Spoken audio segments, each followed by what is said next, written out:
I was specially involved with the web-based bulletin board systems. On these, you could pick a username and type out whatever message you wanted to post, either adding to a pre-existing group discussion or starting a new one. Any and all messages that replied to your post would be organized by thread. Imagine the longest email chain you have ever been on, but in public. These were also chat applications like Internet Relay Chat, which provided an immediate gratification, instant message version of the same experience. There you could discuss any topic in real time, or at least as close to real time as a telephone conversation, live radio, or TV news. Most of the messaging and chatting I did was in search of answers to questions I had about how to build my own computer, and the responses I received were so considered and thorough, so generous and kind. They would be unthinkable today. My panicked query about why a certain chipset for which I had saved up all my allowance didn't seem to be compatible with the motherboard I had already gotten for Christmas would elicit a 2000-word explanation and note of advice from a professional tenured computer scientist on the other side of the country. Not cribbed from any manual, this response was composed explicitly for me to troubleshoot my problems step by step. Until I had solved them, I was 12 years old, and my correspondent was an adult stranger far away. Yet he treated me like an equal because I had shown respect for the technology. I attribute this civility, so far removed from our current social media snipping, to the high bar for entry at the time. After all, the only people on these boards were the people who could be there, who wanted to be there badly enough, who had the proficiency and passion. Because the internet of the 1990s wasn't just one click away, it took significant effort just to log on. Once, a certain bulletin board system that I was on tried to coordinate casual in the flesh meeting of its regular members throughout the country in DC, in New York, at the Consumer Electronics Show in Las Vegas. After being pressured rather hard to attend and promised extravagant evenings of eating and drinking, I finally just told everyone how old I was. I was afraid that some of my correspondents might stop interacting with me, but instead they became, if anything, even more encouraging. I was sent updates from the electronics show and images of its catalog. One guy offered to ship me second-hand computer parts through the mail, free of charge. I might have told the bulletin board system my age, but I never told them my name because one of the greatest joys of these platforms was that on them I didn't have to be who I was. I could be anybody. The anonymizing or pseudonymizing features brought equilibrium to all relationships, correcting their imbalances. I could take over under virtually any handle or name, as they were called, and suddenly became an older, taller, manlier version of myself. I could ever be I could even be multiple selves. I took advantage of this feature by asking what I sensed were my more amateur questions on what seemed to be the more amateur boards under different personas each time. My computer skills were improving so swiftly that instead of being proud of all the progress I had made, I was embarrassed by the previous ignorance and wanted to distance myself from it. I wanted to disassociate myself. I had tell myself that Squatter had been so dumb when he had asked that question about chipset compatibility way back long ago last Wednesday. For all of this cooperative, collectivist, free culture ethos, I'm not going to pretend that the competition wasn't merciless or that the population, almost uniformly male, heterosexual, and hormonally charged, didn't occasionally erupt into cruel and petty squabbles. But in the absence of real names, the person who claimed to hate you were not real people. They didn't know anything about you beyond what you argued and how you argued it. If, or rather when, one of your arguments incurred some online wrath, you could simply drop that screen name and assume an other mask, under the cover of which you could even join in the mimetic pile-on, beating upon your disowned avatar as if it were a stranger. I can't tell you what sweet relief that sometimes was. In the 1990s, the internet had yet to fall victim to the greatest inequity in digital history, the move by both government and businesses to link as intimately as possible users' online personas to their offline legal identity.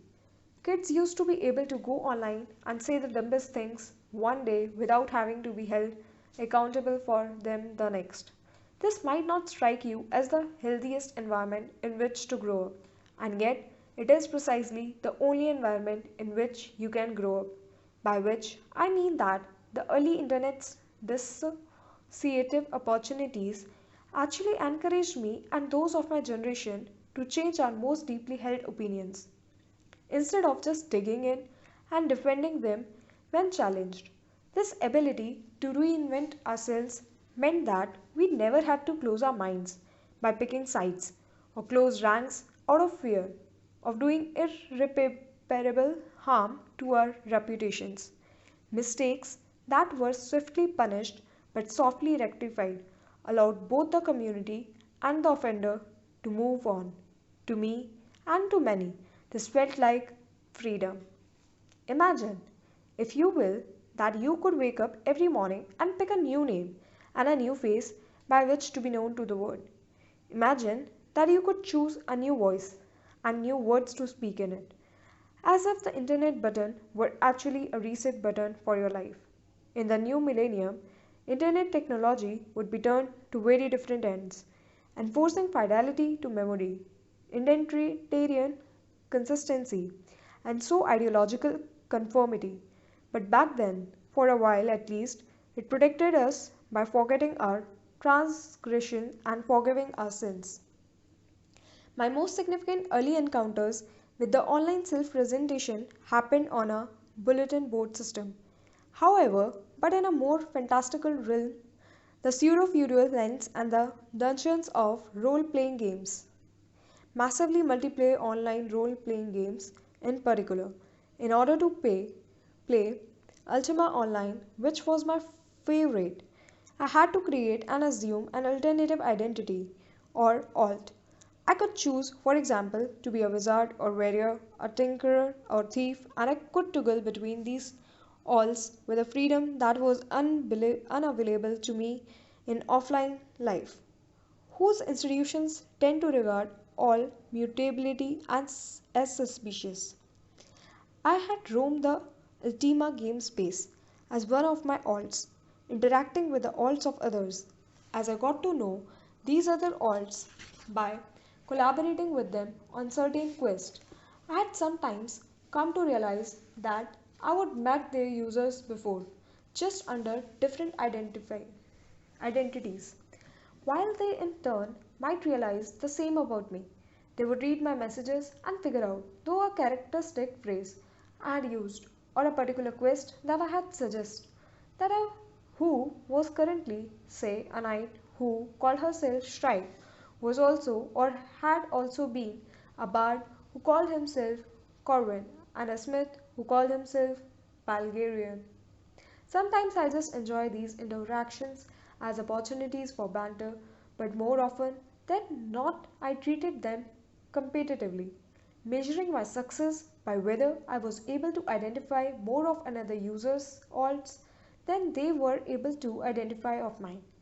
These contests to determine whether I could unmask others without being unmasked myself required me to be careful not to fall into any messaging patterns that might expose me, while simultaneously engaging others and remaining alert to the ways in which they might inadvertently reveal their true identities. While the alts of Ultima were multifarious in name, they were essentially stabilized by the nature of their roles, which were well defined. Every archetypical as and so enmeshed within the game's established social order as to make playing them sometimes feel like discharging a civic duty. After a day at school or at a job that might seem purposeless and unrewarding, it could feel as if you were performing a useful service by spending the evening as a healer or shepherd, a helpful alchemist or mage. The relative stability of the Ultima universe, its continued development according to defined laws and codes of conduct, ensured that each alt had their role, specific task, and would be judged according to their ability or willingness to complete them and fulfill the societal expectations of their function. I loved these games and the alternative lives they let me live. Though love wasn't quite as liberating for the other members of my family, games, especially of the massively multiplayer variety, and are notoriously time consuming, and I was spending so many hours playing Ultima that our phone bills were becoming exorbitant and no calls were getting through. The line was always busy. My sister, now deep into her teen years, became furious when she found out that my online life had caused her to miss some crucial high school gossip. However, it didn't take her long to figure out that all she had to do to get her revenge was pick up the phone, which would break the internet connection. The modem's hiss would stop, and before she had even received a normal dial tone, I would be screaming my head off downstairs. If you are interrupted in the middle of, say, reading the news online, you can always go back and pick up where you left off. But if are interrupted while playing a game that you can't pause or save because 100,000 others are playing it at the same time, you are ruined. You could be on top of the world, some legendary dragon slayer with your own castle and an army. But after just 30 seconds of connection lost, you would find yourself reconnecting to a bone grey screen that bore a cruel epitaph. You are dead. I'm a bit embarrassed nowadays at how seriously I took all of this, but I can't avoid the fact that I felt at that time as if my sister was intent on destroying my life, particularly on those occasions when she had made sure to catch my eye from across the room and smile before picking up the downstairs receiver. Not because she wanted to make a phone call, but purely because she wanted to remind me who was boss. Our parents got so fed up with our shouting matches that they did something un-